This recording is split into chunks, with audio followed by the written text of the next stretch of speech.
Welcome to Colonie TV, the governmental educational channel for the town of Colonie.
My name is Dean. I'm a recovering addict, and this is Inside Addiction.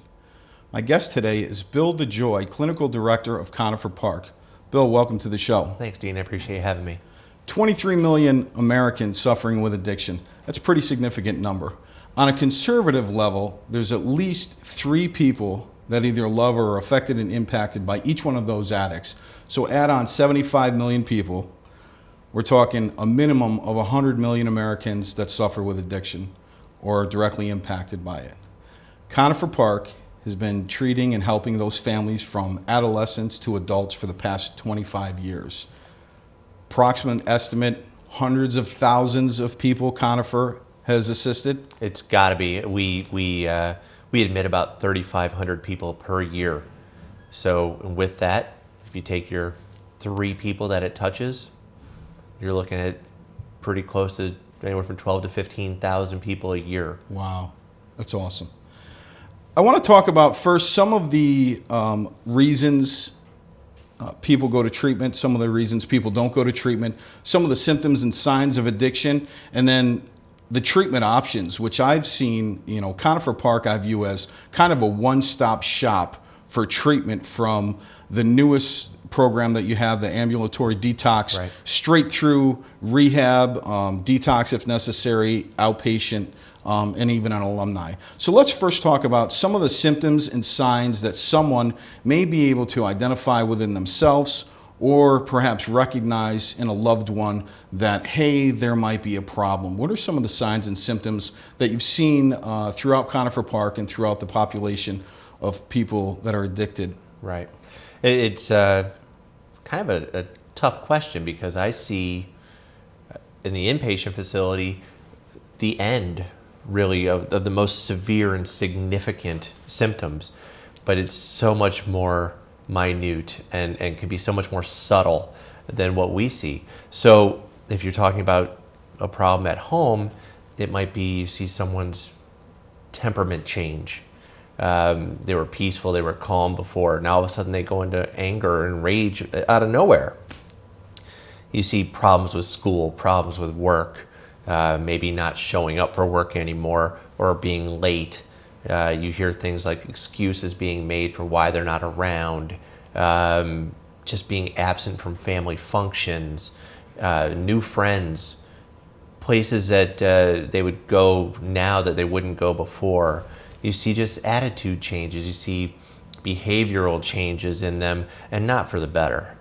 The person who used to go to happy hour and have a couple of drinks and a couple of laughs, and the happy hour happened on Friday afternoon, happy hour is now on Monday afternoon. Yeah, it's happy, turns into happy week. Exactly. And the person who would drink on special occasions, or maybe get high on special occasions, as special occasion gets created more and more frequently, you start seeing these things where people lose time, where their brain just can't hold on to what happened that night before, things of that nature. And so you see things, people start slipping, and they can't keep up with what real life is supposed to be like. You see people's bank accounts dwindling.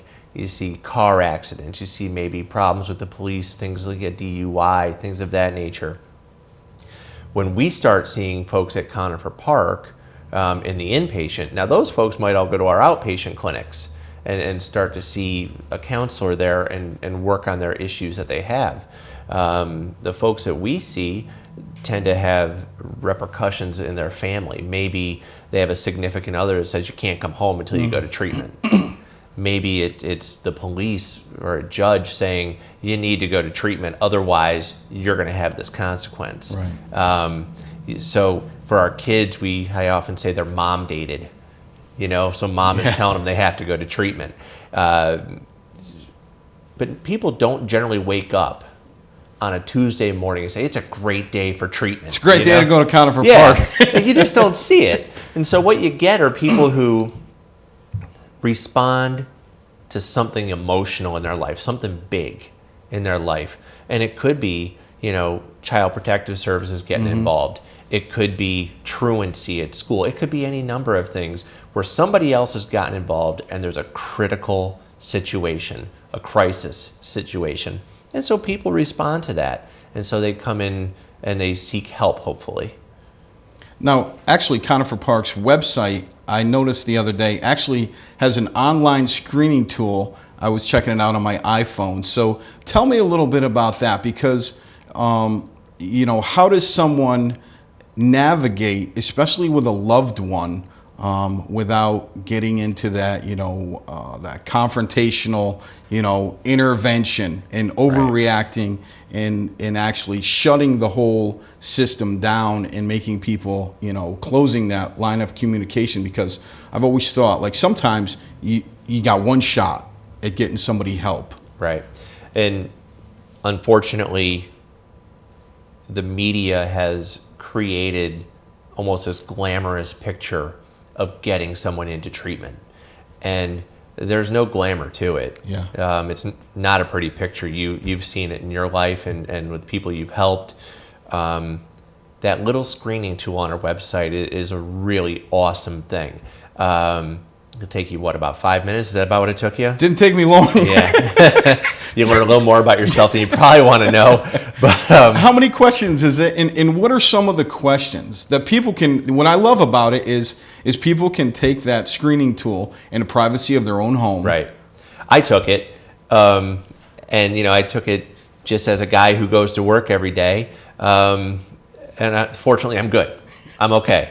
But, I took it then as maybe what one of my clients might look like or what they might act like if they were having a significant problem.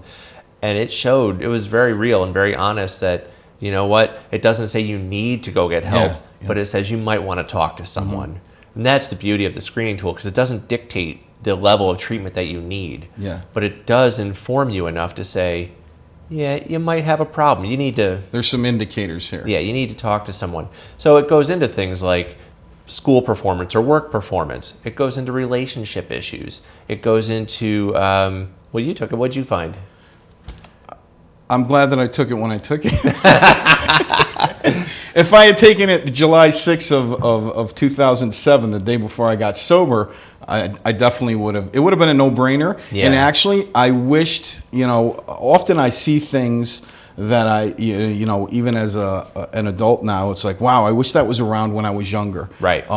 That screening tool, I view it as, if utilized correctly, and honestly, honest, open, and willing, can, not even minimizing, I really think that could have the ability to prevent a lot of heartache in someone's life that's suffering, family's life that's suffering, if they're questioning it, if they think they're overreacting, underreacting, and has a potential to, because again, if you're taking a non-biased test, which was, developed by not a family member, I think people will be invested in it. I think it's a great tool. I think so too. And I think you bring up a really good point, and I don't know if you even meant to, is that 30 years ago it would have looked really different for you, and you wish this was around. Like anything, our technology has just gotten better, and our ability to treat certain things has just gotten better. Not that long ago, we were saying everyone's got attention deficit disorder. Yeah. Every kid's got this. Well, you know what? Lots of kids do have it.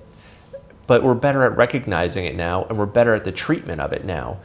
We're better at the treatment of addiction, too. we didn't have this screening tool 30 years ago. It might have helped you through a lot of heartache. It might have helped your family through a lot.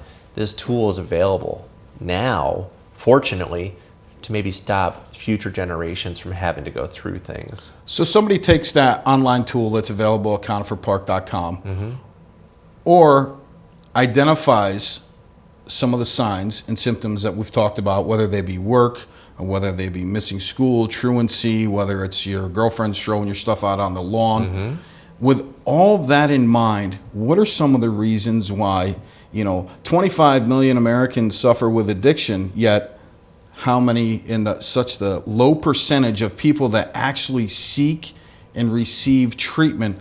What are some of the reasons that you found or that you believe as a clinical director prevent people from actually getting the help that is available? One of the things that I've definitely learned in my career, 20 some years now, I'm a social worker by degree, and so I've counseled people throughout my professional career. People don't like to look at themselves. There's a fear factor about looking inward at yourself and checking out your own demons, checking out your own problems. And addiction doesn't just happen. At Conifer Park, we really believe that addiction is really, the biggest part of addiction is really just the symptom, is what shows up. It's all the underlying stuff that you've got to treat. Sure. So you've got the anger about something. You've got the hopelessness, the helplessness, the depression, the Trauma. anxiety, all of that stuff. That leads to the addiction. A lot of people use drugs and alcohol as a way to cope with everyday stressors. And so they believe that they can't make it through without having a drink here or having a smoke there or maybe popping an oxy there. Any of that, just so they can cope with life stressors. Then what happens, as we know, it goes further. Traffic light becomes a life stressor. That person at Walmart becomes a stressor. Yeah. Anything can become a stressor. The line too long at the deli, gets to be a stressor. And it's like, I can't deal with this. I can't deal with this. And so the anxiety gets ramped. The end of a relationship where when you're clean and sober, you might be able to tell when the relationship is ending. Usually relationships don't just, and so they start to fade and you can see when things are a problem. But an addict doesn't see that because they medicate themselves with these drugs. How'd this happen? Right. Why is she kicking me out? What did I do?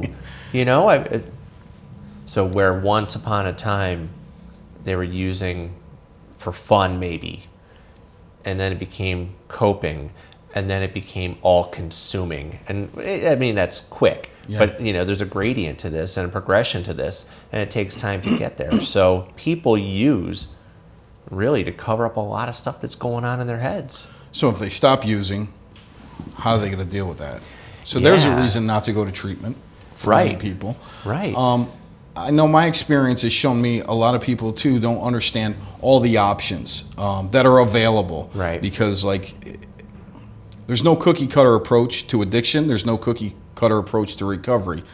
Some concerns that I've heard, in particular with women, who's going to take care of my kids? Oh, I've got a job, I've got bills to pay, I've got a house, I've got a car note.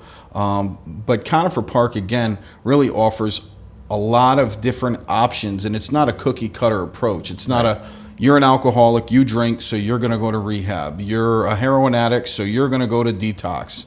It's kind of, with the goal always, I think, has been, and people continue to move forward towards, is individualized treatment. So one of the newest services that you guys at Conifer Park offer is an ambulatory detox, which my understanding, I haven't heard of another one in this area anyway. There may be a couple in the state. Tell me a little bit about that and how that came about and what kind of results you're seeing with that. The medical director at Oasis was instrumental in this because he was seeing that there was a large group of people who weren't getting served. as treatment has progressed and as we've gotten better at treatment, the medications we can use to treat people have also improved, and they're helpful. They make it easier for people to manage their addiction. So we've seen opiates as the primary drug of choice for those going into an ambulatory detox program. Largely they're underserved because so many insurance companies have said you don't need to go inpatient to manage your opiate addiction. It's not life-threatening. Exactly. Which is, I've always struggled with this actually in the past, working in a hospital-based detox and making those phone calls with insurance companies. And when the response is it's not life-threatening, and my response is, do you have a son that's ever done heroin? Right. Do you know anybody? Is there anybody that lives on your street that's done heroin? Although they may not die, when you're talking about an opiate addict, if I feel like I'm going to die, and I know what's going to stop that feeling, and I get one bad bag of dope, and it kills me, guess what? Now withdrawal from heroin has just become life-threatening. Life-threatening. Yep. And that's one of the biggest issues, that we're having this huge void of people with a heroin or other type opiate addiction who couldn't get treatment. Who just couldn't come inpatient to see us and do what they had to do. And a fear on the standard outpatient level where you can't give them enough.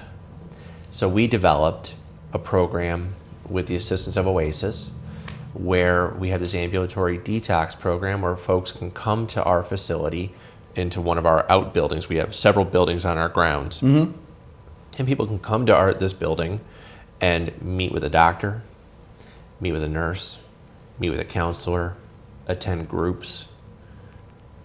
And it's about a 3-hour per day program. It's almost like going to an intensive outpatient program. As with anything, I don't really see the point of just throwing a pill or a medication at someone's addiction. It doesn't get to the root of the matter. It doesn't get to the heart of the problem. So you have to give the treatment. That's where we're focused, is giving them the group work, giving them individual counseling, giving them one-on-one time with a doctor, one-on-one time with a nurse to explain why it is you're feeling the way you're feeling and why it is the pain you're feeling is really real to you and how we can help manage to make that better. So it's really a program designed for the person who fits really in that valley between outpatient treatment and inpatient treatment. So outpatient treatment, you folks have outpatient treatments, 5 or 6 of them: Schenectady, Troy, Glens Falls, Rochester, Plattsburgh, and Syracuse. Right. Tell me a little bit about the outpatient program and what type of people do you see in the outpatient program? Cover a lot of ground. So we have each clinic has their own little nuanced types of programs, but generally we're able to work with folks who have had a DUI. So we have DUI assessments. We have adolescents, and so we do adolescent groups and individual treatment for kids. We have medication management for those who need it. We have all the programs you can think of to help people manage their triggers, manage their people, places, and things. Let's go old school there, Yeah. That's one of those things that doesn't change. Yep. So our outpatient program, we have intensive outpatient, we have women's programs, we cover the gamut. We just anything you need in the outpatient, we've got it covered in one or all of our clinics. You mentioned the adolescents, and in particular the adolescent rehab. You have beds for adolescent rehab? We do. We have a 20-bed program. It is it's actually a really nice program. So we have a school program, so kids can get their education while they're with us, and it's a 2-hour tutorial per day. So it's not like they're going in and doing chemistry labs or anything like that, but they're also not losing credits, which would be a relapse trigger if you go back to school. It's like, oh man, I'm 6 weeks behind in work. How am I going to make this up? And there'd be a perfect excuse go for a get younger high. person also to not enter rehab. Well, I'm not going to go to rehab because then I'm going to have to repeat the 10th grade. We take away the barrier. An excuse. Right, exactly. So we have that component. We have group work tailored to the adolescents. We don't see our adolescents as mini adults. They are adolescents. Their brains are not developed the way an adult is. Adult men's brains don't fully develop, apparently, until they're about 25. My wife would tell you differently. So I bet yours would too. Well, today's my 40th birthday, so I'm hoping, another 5 or 10 years, Right. would be good. So we tailor it, though, to the brain development and the adolescent development that they're going in and what phase they're in their life right now. So a lot more intensive family work, because largely families are still involved. They haven't burned every bridge known to man yet. And we're trying to work with it so they don't. In a lot of ways, we see the adolescent program as a prevention program, knowing full well that they're here with us now. This is a great opportunity to prevent them from being a chronic drinker, chronic drug user, someone who needs to use this service for the next 50 years. Yeah. It's a nice opportunity to work with kids. Now, with the kids in the adolescent program, what kind of family services and family program does Conifer Park offer? Because again, everyone focuses on the 23, 25 million Americans that are suffering with addiction. What about the other 75 million, that are living with the addict, that are married to the addict, that are a brother to the addict? So how does Conifer Park also simultaneously work with and treat the family? Because often my experience has shown me that the addict's not the only sick person. It's just a small part of it. Well, maybe it's a large part of it, but nonetheless, Conifer Park has a family program, which we have a program that's simply for our adults and another one that's simply for our kids and their families. Okay. Trying to keep them separated so that the adult issues and concerns stay with the adults and likewise with the kids. So like if someone's dad was in rehab, their kids could benefit Their from services, would and then come if in. someone's kids were in Conifer Park, the parents could. Right. Oh, wow. So we've definitely have adult patients who have kids, and their kids will come to the adult family program, and they'll learn about their role with the parents' addiction. They'll learn about how they can cope with the addiction. Some of the things that a lot of people who are adult children of alcoholics, they feel like it's their fault. Yeah. They feel like, what have I done to create this? So we work with that to take that pressure and that stress away, to feel like they have to own somebody else's addiction. So we work with the enablers, and we work with all of these types of folks, and so they have a better understanding of how to work their role within the family system and not get sucked into the addiction themselves. The whole concept of the enablers, and everybody plays a role. Absolutely. And it was once described to me as like it's like a mobile. Like if you have kids, the mobiles that you crank up and hopefully your kid goes to sleep. The family dynamic of addiction, like when one person gets help, it's like taking a pair of scissors and clipping one of them, so now it's lopsided. So That's a good way of thinking about it. let's talk about briefly the mental health component of addiction and how Conifer Park, what role that plays in regards to co-occurring disorders. Right. Because again, you know, historically it was at times thought of, well, we'll treat your addiction, but you got to treat your addiction before we can look at the mental health. And then it was, well, we can't assess you for mental health till you've had so many days sober. So how do you kind of put those two pieces that I think individually, unless you put them together, your results are not going to be as good as if you treat them simultaneously? You have to treat mind, body, and spirit. You have to treat the whole person. And this is a growing process. I mean, this is a process that's evolved for a long time. I mean, even in the almost 10 years I've been at Conifer Park, there's been a change. There's been an evolution in how we treat people with both mental health and substance abuse issues. They go hand in hand. I would have to say that in the neighborhood of 90% of our clients, if not more, end up with some sort of mental health treatment to go along with their substance abuse treatment. It is significant. You know, there used to be this whole chicken and egg kind of a discussion about, you know, what came first, addiction or the mental health problem. At the end of the day, with the thought process behind co-occurring disorders, it doesn't matter. And it's very time consuming to try to figure that out. It doesn't matter. Like you said, what do we have right here, right now? How are we going to treat it? Exactly. We have to treat what's in front of us today.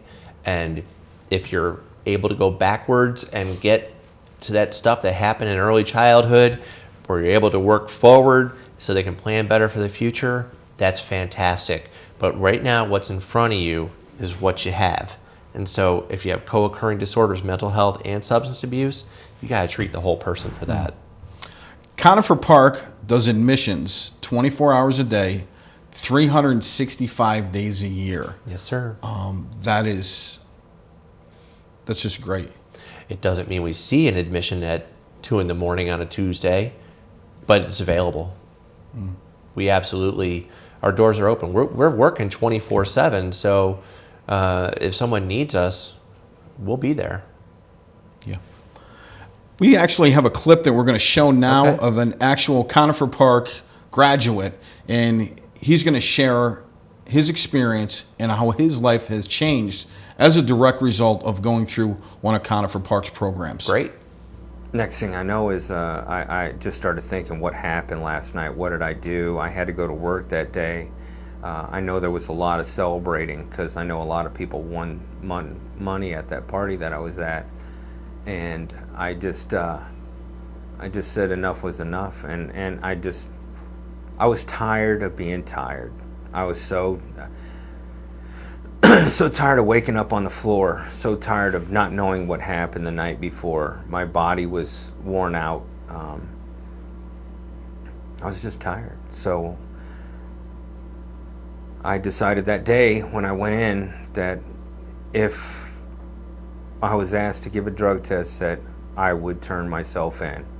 And it was that day that I went in and was asked to give a drug test, just a random out of the blue. Coincidentally, and I just said this was the sign right here, right now, and I took advantage of it, and I told all to my dispatcher and to HR, and thank God for the programs that Price Chopper, the Golub family, have set aside for people with my condition that want help, because they were there for me, and it was amazing. It was an amazing process. I was scared. I knew that it was going to be a new life for me, and I knew it was going to be a better life. That's why I wanted to do it. I wanted to do it for my sister's family. I wanted to do it for myself, most of all, so I could be on this planet just a little bit longer to give a smile, give a hand, help somebody out, see my niece and nephew grow up, meet my brother-in-law, and everything. So you ended up going away for treatment. You ended up going, where'd you get treatment? Well, HR sent me to a gentleman by the name of Dr. Bob, that Dr. Bob Wishnoff, that Price Chopper deals with, and I went and seen him. Sat down, he's a psychiatrist, I believe, but anyhow, sat down, talked to him, told him my whole story, and from there he suggested outpatient services at Conifer Park in Troy. So I went there. I was there for a long time. I did hold my job for a while. They held it, but they suggested that for the first couple months or whatever that I seek help before I came back, and it ended up being a little bit longer than that because of the fact that I relapsed in rehab, and I regret that. I didn't take advantage of what my my what do you call it, my counselor there at Conifer Park. He suggested self-help. They all suggested self-help. And self-help is something outside of rehab, AA, NA. They got a ton of programs for outside help, but it wasn't until I relapsed that I realized that I needed self-help, and that self-help was AA. I am more of an alcoholic than I am an addict, and they suggest going 90 days, one meeting every day to AA. I needed more than that. I felt as if that was my new home.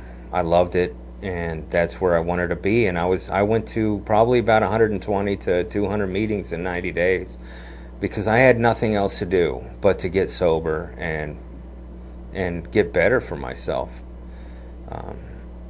And I suggest that to everybody else. So you're sober. You're sober now for how long? Been sober now for 4.5 years. Congratulations. Tell me how life is now sober. Since I got sober. Since I got sober, things have changed for me dramatically.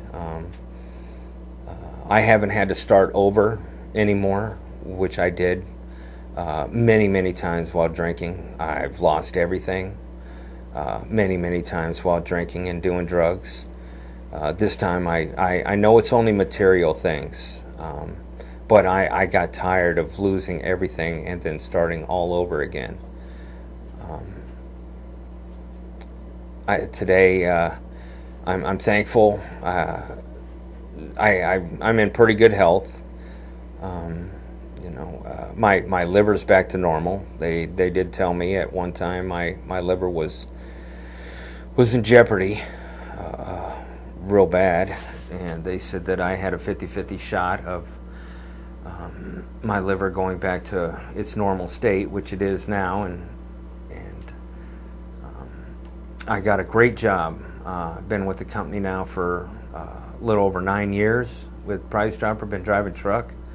I can say that I'm happy there, and got a brand new truck. I got a beautiful soon-to-be wife, awesome stepson and stepdaughter to be, and I'm where I want to be in my life right now. So again, I want to thank Bill DeJoy, Clinical Director of Conifer Park.